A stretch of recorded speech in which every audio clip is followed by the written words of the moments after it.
현명한 사람이 처음에 하는 일을 바보는 마지막에 한다. 막스는 이 문장이 최고의 투자 지혜이며 사이클의 중요성을 담은 놀라운 정서라고 말합니다. 워렌 버핏은 이 말을 더 간결하게 했습니다. 처음에는 혁신가, 그 다음은 모방가, 마지막은 멍청이다.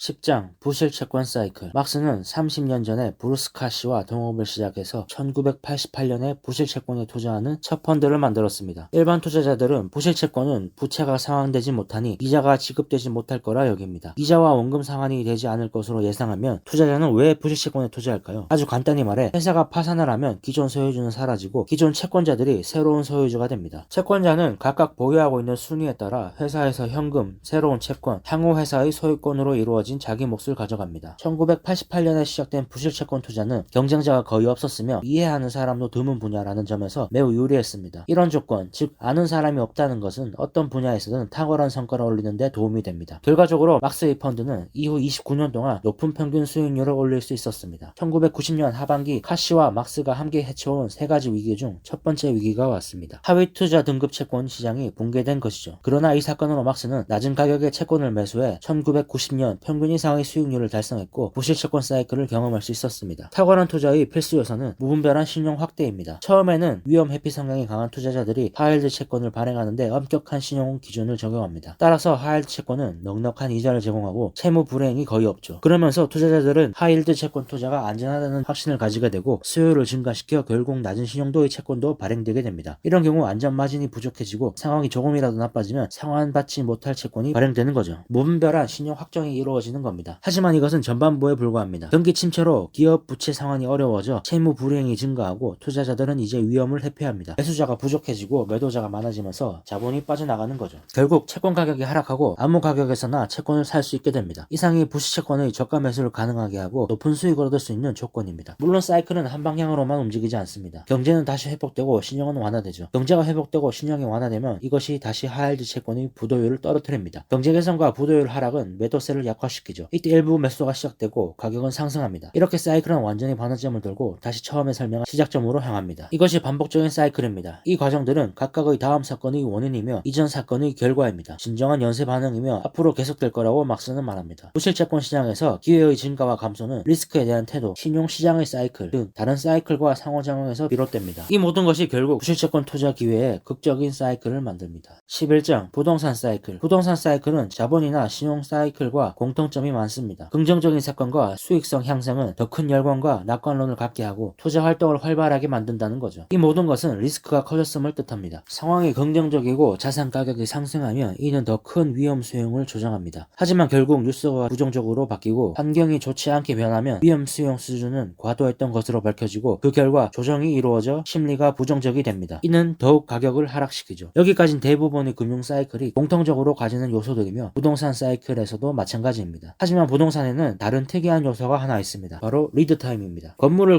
건설하기까지는 사업 타당성, 부지 매입, 설계, 허가, 자금 확보 같은 여러 단계가 존재합니다. 즉 건물은 시장에 나오기까지 몇 년 혹은 10년이 걸릴 수도 있다는 이야기입니다. 문제는 그 사이 시장 상황이 변할 수 있다는 거죠. 막스는 상동이라는 메모에서 부동산 사이클은 보통 분명하고 단순하며 정기적으로 반복된다고 적었습니다. 다음은 그 과정입니다. 불황기엔 건설이 줄고 자본 조달도 어렵다. 얼마 후 상황이 좋아진다. 상황이 좋아져 부지에 대한 수요가 높아진다. 불황기에는 건설이 이루어지지 않아 이용할 건물이 거의 없어 임대 및 부동산 가격이 높아진다. 높은 부동산 가격으로 개발자들이 건설 의욕이 올라간다. 자본 제공자들도 낙관적으로 변해 자금 조달이 쉬워진다. 자금 조달이 쉬워져 더 높은 예상 수익률, 더 낙관적인 개발자가 결합해 채권 건설을 높인다. 첫 번째로 완성된 프로젝트는 강하게 억눌렸던 수요를 만나 빠르게 임대되거나 팔려 개발업자들은 높은 수익을 얻는다. 그런 뉴스가 퍼지자 더 많은 착공이 이루어진다. 하지만 나중에 착공한 건물들은 완공까지 몇 년이 걸린다. 호황기에서 불황기로 전환되기에 충분한 기간이다. 불황기엔 공실이 증가하고 가격은 하락한다. 건설이 줄고 자금 조달이 어려워진다. 다른 사이클과 마찬가지로 각 단계는 다음 단계로 이어져 저절로 계속됩니다. 일반적인 대출에는 생각과 행동 사이의 시간차로 인한 위험이 상대적으로 적습니다. 하지만 건물의 경우 부상 후 완공까지 수년이 흐르기 때문에 상황이 변할 수 있죠. 이것이 부동산 개발의 위험 요소가 됩니다. 1980년 웨스트우드의 월시 코리더에는 철골 구조물이 있었습니다. 1970년 호황기에 시작됐던 이 프로젝트는 심각한 문제에 봉착했죠. 시작할 때 긍정적인 긍정적이었던 조건들이 모두 부정적으로 변한 겁니다. 이 녹슨 구조물은 수년간 미완성인 채로 남아있었죠. 그러나 이렇게 중단된 사업을 그대로 매입해서 프로젝트를 완공한 투자자들은 이익을 얻는 경우가 많았습니다. 개발업자가 투자한 것보다 더 싸게 구매할 수 있으며 호황이 아니기에 노동력과 자재도 싸게 구할 수 있어 비용이 줄어들고 또 어느 정도 진행이 되어 있어 완공 기간이 짧죠. 결정적으로 호황기에 허가를 받아 불황기에 중단된 프로젝트이기에 불황기에 이 프로젝트를 매입하면 호황기의 시장으로 나올 수 있습니다. 부동산의 긴 리드타임은 이런 가능성을 만들고 오코트리는 여기에 뛰어들었습니다. 이 그래프는 1940년부터 2010년까지 미국의 연간 주택 착공 건수를 보여줍니다. 2010년 착공 건수는 1940년도와 동일하지만 인구가 증가한 것을 반영하면 1940년의 절반에 불과했죠. 이것은 2007년에서 8년 사이의 금융위기에 아무도 건설을 하지 않았기 때문입니다. 이 그래프를 본다면 다음 해엔 주택이 부족할 것이라는 결론이 나옵니다. 물론 당시에는 수요가 절대 개선되지 않을 것이라는 것이 대부분의 생각이었지만 막스와 오코트리는 주택 가격이 강하게 회복될 것이라 판단해 부실주택 담보대출과 북미 최대의 개인주택 건설회사를 매입했습니다. 이는 꽤 좋은 성과를 냈습니다. 사이클의 본질과 현재 위치에 대한 인식이 바탕이 되면 수익을 얻을 수 있는 추론이 가능해지죠. 그런 경우엔 행동이 필요합니다. 마지막으로 부동산 사이클을 다루면서 때때로 어떤 금융현상이 사이클을 멈췄다고 판단하는 방식에 대해 이야기하고 싶다고 막스는 말합니다. 사람들은 일이 잘 되면 좋은 시장이 영원히 계속될 것이라고 생각하는 경향이 있습니다. 이에 대해 막스는 존 케네스 갤브레이스가 말한 역사에 대한 태도를 다시 인용합니다. 금융계처럼 역사가 차지하는 부분이 적은 분야는 거의 없을 것이다. 과거의 경험은 현재의 놀라운 기적을 평가할 통찰력을 가지지 못한 사람들의 원시적 피난처로 치부된다. 막스는 자신이 투자업에 종사해오면서 더 이상 얻을 게 없다든지 늘 거기에 살 수 있다든지 인플레이션을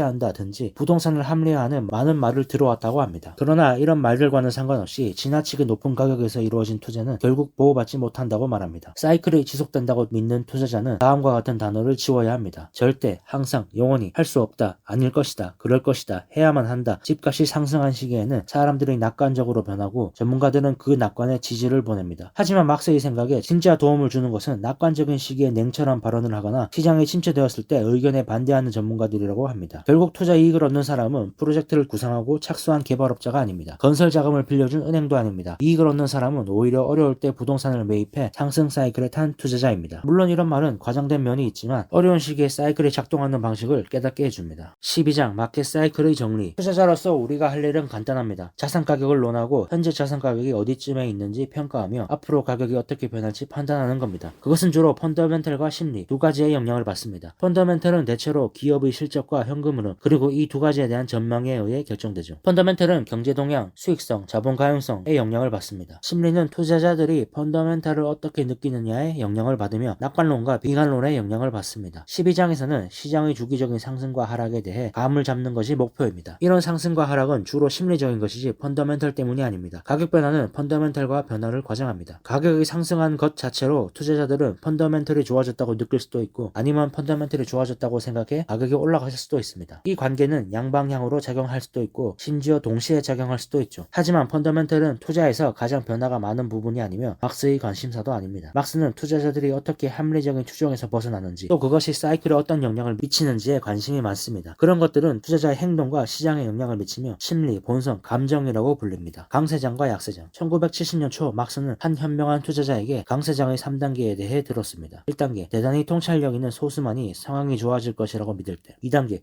대부분의 투자자들이 개선이 실제로 일어나고 있다는 사실을 느낄 때. 3단계 모든 사람이 상황이 영원히 나아질 것이라고 결론 지을 때. 1단계에서는 대부분의 투자자들이 개선 가능성을 보지 못하기에 가격이 오르지 않는데 주로 폭락 이후에 이렇습니다. 반면 3단계는 시장 분위기를 더욱 고조시켜 왔기에 투자자들은 가격이 끝없이 오를 것이라 생각하죠. 이런 내용을 봤을 때 1단계에서 투자하는 사람은 저점에서 매수한다는 결론이 나오고 반대로 3단계에서 매수하는 사람들은 높은 가격에서 매수해 손실을 본다는 결론이 나옵니다. 현명한 사람이 처음에 하는 일을 바보는 마지막에 한다. 막스는 이 문장이 최고의 투자 지혜이며 사이클의 중요성을 담은 놀라운 정서라고 말합니다. 워렌 버핏은 이 말을 더 간결하게 했습니다. 처음에는 혁신가, 그 다음은 모방가, 마지막은 멍청이다. 막스는 이와 반대는 약세장에 대해서도 3단계로 적었습니다. 1단계 만연한 낙관주의에도 불구하고 몇몇 신중한 투자자들이 언제까지 그럴 수 없다는 사실을 인식할 때. 2단계 대부분의 투자자들이 상황이 나빠지고 있음을 인식할 때. 3단계 모든 사람이 상황이 더 나빠지기만 할 것이라고 확신할 때. 항복은 대단히 흥미로운 현상입니다. 초기의 올바른 투자를 놓친 투자자들은 스스로를 바보라고 생각하면서도 계속 저항하지만 대부분 항복하죠. 결국 많이 올랐을 때 매수하거나 크게 하락 후 매도합니다. 1단계 때 제대로 행동하지 못하고 3단계 때 행동함으로써 오히려 상황을 악화시키는 거죠. 이것이 항복입니다. 마지막 저항자가 포기하고 상승세에 매수했거나 하락세에 매도 정해졌을 때는 동조할 사람은 아무도 없습니다. 더 이상 매수가 없다는 것은 강세장의 종말을 의미하며 반대도 마찬가지입니다. 마지막에 항복하는 사람이 고점과 바닥을 만들며 사이클은 반대 방향으로 움직일 상황을 조성하게 됩니다. 거품과 폭락. 오늘날 극단적인 강세장과 약세장을 표현하는 가장 인기 있는 용어는 거품과 폭락입니다. 가장 좋은 예는 1960년대 미국에서 고속 성장을 하는 우량주에 대한 50-50 장세입니다. 여기에 속한 자산은 너무 높은 가격이란 없다는 확신이 있었고 지불한 가격이 조금 높아도 상관없었죠. 회사의 빠른 성장이 곧 그 수준을 따라잡을 것이기 때문입니다. 결과는 예측할 수 있었습니다. 이익의 80배에서 90배로 거래되다가 열풍이 가라앉자 땅으로 내려왔습니다. 이는 투자자들이 80에서 90%의 손실을 입었다는 뜻이었죠. 1990년대에는 기술주가 유행이었습니다. 인터넷이 세상을 바꿀 것이다 라는 말이 이 시기의 구호였고 역시 너무 높은 가격이란 없다는 말이 나왔습니다. 그들의 말처럼 인터넷은 세상을 바꾸었지만 당시에 있던 인터넷 관련주는 대부분 존재하지 않습니다. 여기에 투자한 사람들은 100%의 손실을 입었죠. 가격이 중요하지 않다는 생각은 거품의 필수 요소이자 전형적인 특징입니다. 거품에 참여하는 안전한 방법은 없으며 위험만 존재합니다. 하지만 너무 비싸다는 말이 내일 떨어진다는 말과 같은 것은 아닙니다. 거품이 꺼지기까지 한동안 지속될 수도 있다는 겁니다. 그리고 바로 그런 부분 때문에 패배를 인정하고 항복하는 투자자들이 나타나는 거죠. 항복하는 투자자들은 거품을 더 심각하게 만듭니다. 마켓 사이클의 상승세를 압축해 보겠습니다. 경제가 성장하고 경제 상황이 긍정적이다. 기업 이익이 증가하고 전망치를 뛰어넘는다. 좋은 뉴스만 나온다. 주식시장이 강화된다. 투자자들이 낙관적이고 리스크를 대수롭지 않게 여긴다. 투자에 대한 수요가 공급보다 많다. 자산 가격이 내재 가치보다 오른다. 자본시장이 열려있어 자금 조달과 차환이 쉽다. 채무 불이행이 거의 없다. 신뢰가 높아 위험한 거래가 쉽게 이루어진다. 모두가 상황이 영원히 좋을 것이라 생각한다. 투자자들은 손실 가능성을 무시한 채 투자 기회를 놓치는 것만 걱정한다. 하락하면 투자자들은 기꺼이 매수한다. 가격은 새로운 고점에 도달한다. 매스컴은 신고가를 축하한다. 주식 보유자는 자신의 똑똑함에 감탄한다. 방관자들이 후회하며 항복하고 매수한다. 잠재적 수익률이 낮거나 마이너스이다. 리스크가 높다. 투자자들은 기회를 놓친 것보다 손실을 걱정해야 한다. 지금이 주의할 때다. 여기서 주목해야 할 점은 최고조로 달한 심리, 최대로 완화된 신용 가용성, 최고 수준의 가격, 최소의 잠재 수익률, 최대 리스크는 동시에 이루어지며 대개 매수의 마지막에 발생한다는 겁니다. 이번엔 반대로 하락세에서 일어나는 일을 요약해 보겠습니다. 경제 발전이 둔화된다. 경제가 부정적이다. 기업 이익은 변동이 없거나 감소한다. 나쁜 뉴스만 나온다. 주식시장이 약화된다. 공포가 심리를 지배해 투자하면 돈을 잃는다고 여긴다. 주식 수요가 공급에 미치지 못한다. 자산 가격이 내재 가치 이하로 떨어진다. 자본시장이 경색되고 부채 차원이 어려워진다. 채무 불이행이 급증한다. 신뢰도가 낮아 안전한 거래만 이루어지거나 거래가 아예 없다. 모두 상황이 영원히 악화될 것이라고 생각한다. 투자자들은 기회를 놓칠 가능성을 무시하고 손실만 걱정한다. 매도자가 매수자보다 많다. 신저점에 도달한다. 매스컴은 이런 침체된 추세에 초점을 맞춘다. 투자자들은 침체되고 공황에 빠진다. 주식 보유자들은 스스로를 바보라고 생각한다. 매수에 참여하지 않는 사람들은 자신의 똑똑함을 인정받는다. 포기하고 낮은 가격에 매도하는 사람들이 하락세를 더 심화시킨다. 잠재 수익률이 엄청나게 높다. 리스크가 낮다. 투자자는 돈을 잃을 위험은 있고 기회를 놓치는 것만 걱정해야 한다. 지금이야말로 공격적이어야 할 때이다. 마켓 사이클의 고점과는 반대로 마지막 낙관주의가 패배를 인정할 때 심리의 최저점, 신용 경색, 최저 가격, 최대의 잠재 수익률, 최소 리스크를 확인할 수 있습니다. 이런 과정들은 동일한 순서로 일어나는 것은 아니지만 실제로 존재하며 수년간 시장에서 흐름을 탑니다. 앞서 우리는 사이클에서 위치와 그것이 장래의 수익률에 미치는 영향에 대해 논의했었습니다. 이제 막스는 이 장을 마무리하기 위해 그 관계를 더 자세히 설명하고자 합니다. 먼저 마켓 사이클의 중간 지점에 있다고 가정해보죠. 이 지점은 일반적으로 경제가 성장 추세에 있고 이익은 보통이며 자산 가격은 내재 가치와 일치하며 감정이 극단적이지 않습니다. 때문에 수익률 전망은 보통이며 미래 수익률에 대한 확률 분포도는 다음 그림과 비슷하게 나타납니다. 하지만 시장 사이클이 고점에 있다면 가격은 내재 가치보다 훨씬 비싸며 낙관주의가 만연해 있다는 것을 의미합니다. 이런 시점에서 수익률 전망에 대한 확률 분포도는 왼쪽으로 이동하며 부정적인 쪽으로 편향되어 있죠. 반대로 사이클의 저점에서는 투자 심리가 위축되어 가격은 내재 가치보다 훨씬 낮습니다. 미래 수익률에 대한 분포는 오른쪽으로 이동해 이례적으로 높은 잠재 수익률을 보여줍니다. 확률 분포도를 굳이 신경 쓰지 않아도 상관없습니다. 정리하자면 사이클의 중간 지점에서는 대부분의 투자가 평균 수익률을 보일 가능성이 높고 사이클의 고점에선 대부분의 투자가 손실을 볼 가능성이 높으며 사이클의 저점에선 대부분의 투자가 수익을 볼 가능성이 높다는 것입니다. 이것이 사이클의 위치를 알아야 하는 이유입니다.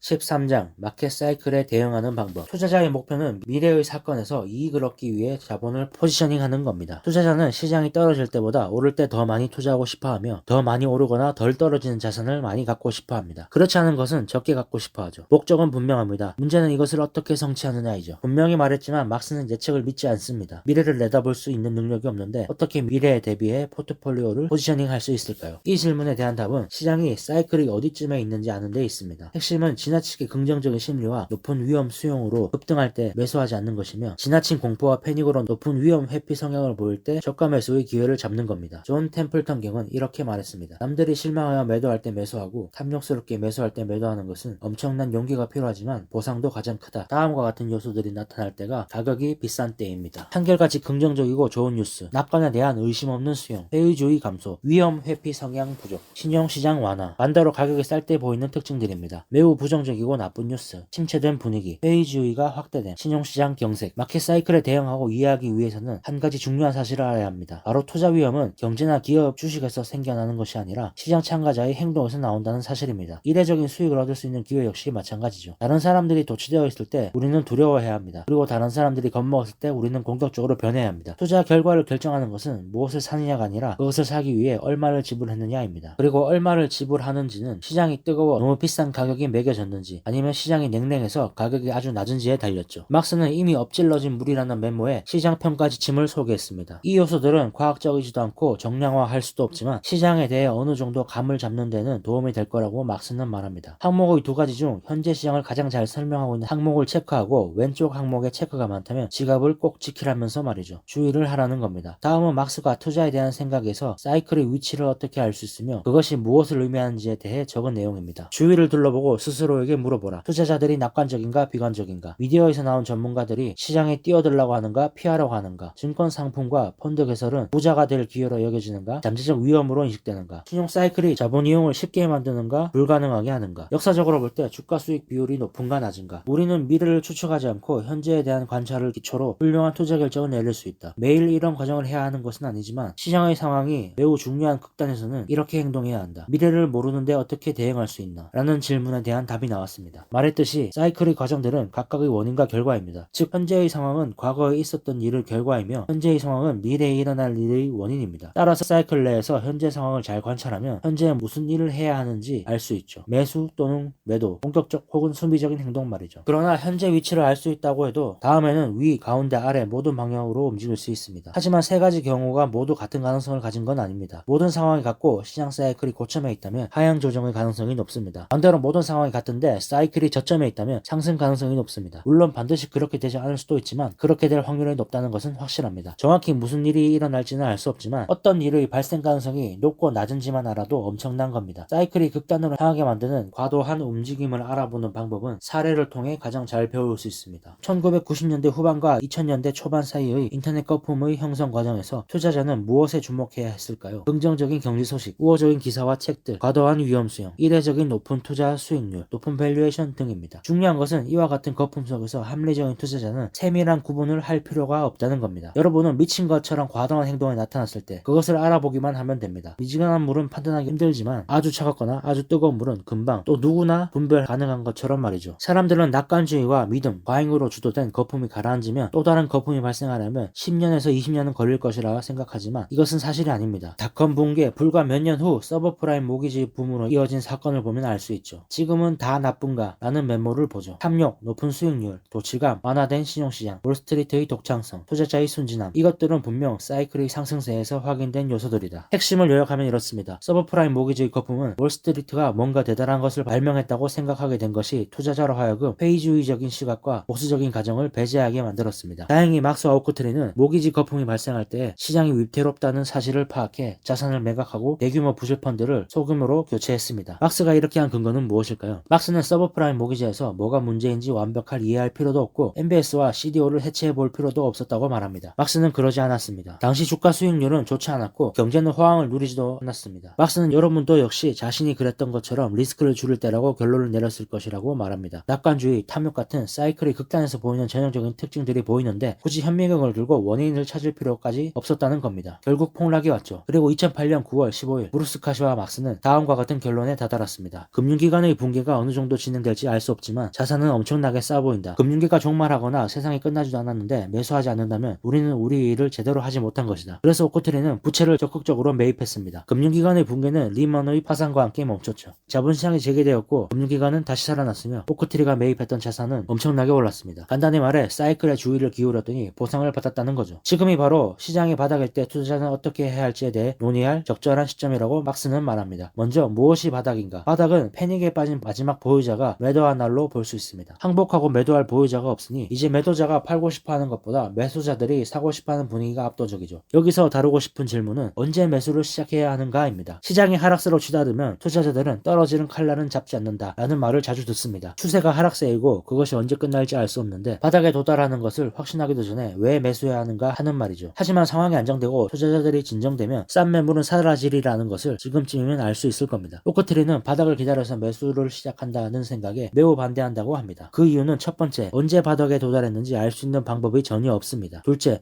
패배를 인정하는 매도자로부터 원하는 것을 대량 매수할 수 있는 때는 일반적으로 시장이 미끄러지는 동안입니다. 일단 하락세가 끝나면 매도하려는 매도자들은 거의 없기 때문에 매수자들끼리 경쟁해야 하는 상황이 옵니다. 따라서 매수를 위해 바닥을 기다리는 것은 어리석은 행동입니다. 그렇다면 언제 사야 할까요? 막스의 답은 간단합니다. 가격이 내재 가치보다 낮을 때이죠. 가격이 계속 떨어진다면 어떻게 해야 하나? 막스는 더 사라고 합니다. 왜냐하면 지금이 훨씬 싼 가격이기 때문이죠. 이런 성공을 위해서 필요한 것은 내재 가치를 평가할 줄 알아야 하며 인내에 필요한 용기입니다. 또 다른 이야기를 해보죠. 2008년 큰 손실을 보고 2009년에 큰 이익을 봤다면 별거 아니라는 결론을 내리기 쉽습니다. 다시 말해 2008년에 $100를 넣었다면 그해 29%의 손해를 보고 $71만 남았더라도 2009년까지 기다렸다면 45%의 수익을 얻어 최종 잔고는 $103가 되어 순이익을 남겼을 거라는 말입니다. 포지션을 계속 들고 있기만 했다면 손실은 대부분 많이 했을 겁니다. 하지만 겁에 질린 투자자들은 하락 후 시장에서 탈출했고 이후에 이어진 사이클의 반등에 참여하지 못했습니다. 가장 끔찍한 일은 바닥에서 팔아 영구적인 손실로 만드는 겁니다. 사이클의 하락과 상승, 그 사이에서 당신이 무엇을 했는지가 매우 중요합니다. 마지막으로 시장이 사이클을 겪을 때 포트폴리오를 어떻게 포지셔닝 해야 할지 논의하며 마무리하겠습니다. 막스는 자신이 쌍둥이 위험이라고 부르는 것에 대해 체계적으로 접근하면 도움이 될 것이라고 말합니다. 쌍둥이 위험 중 첫 번째는 돈을 잃을 위험이고 두 번째는 기회를 놓칠 위험입니다. 투자자들은 둘 중 하나를 제거해버릴 수 있지만 그렇게 하면 다른 하나에 완전히 노출된 겁니다. 돈을 잃을 위험에만 치중해 아무런 투자도 하지 않는다면 기회를 잃을 수 있다는 말이죠. 이 두 가지 위험과 관련해 투자자는 어떤 태도를 가져야 할까요? 대등하게 균형을 이루어야 할까요? 아니면 둘 중 하나를 선택해야 할까요? 답은 투자자의 목표, 성격, 능력에 따라 다르지만 기본적으로는 시장 사이클이 어디쯤 있는지에 기초해 태도를 조정해야 한다고 막스는 말합니다. 시장의 사이클이 고점에 있다면 돈을 잃을 가능성에 중점을 두고 시장 사이클이 저점에 있을 때는 기회를 놓칠 위험에 중점을 두어야 한다는 거죠. 그런데 과연 이렇게 할 수 있을까요? 막스는 한 가지 팁을 줍니다. 미래로 가서 뒤를 돌아바라면서 말이죠. 만약 미래의 당신이 현재의 당신에게 찾아온다면 좀 더 공격적이었으면 좋았을 텐데 라고 말할 것 같은가? 아니면 좀 더 방어적이었으면 좋았을 텐데 라고 말할 것 같은가? 투자자는 돈을 잃을 가능성을 줄이고 싶다면 좀 더 방어적으로 투자해야 합니다. 기회를 놓칠까봐 걱정되는가? 이 경우에는 공격성을 높여야 합니다. 2008년 말에서 2009년 초에는 큰 돈을 벌기 위해 필요한 것은 투자할 돈과 용기, 이 두 가지가 있었다면 큰 돈을 벌었을 겁니다. 그때 필요하지 않았던 것은 신중함, 보수성, 위험 통제, 절제력, 선택 능력, 인내심이었죠. 그렇다면 돈과 용기가 언제나 필요할까요? 당연히 아닙니다. 2007년 초 투자자가 돈과 용기를 가지고 있었다면 세계 금융위기에서 엄청난 타격을 받았을 겁니다. 그때는 신중함, 보수성,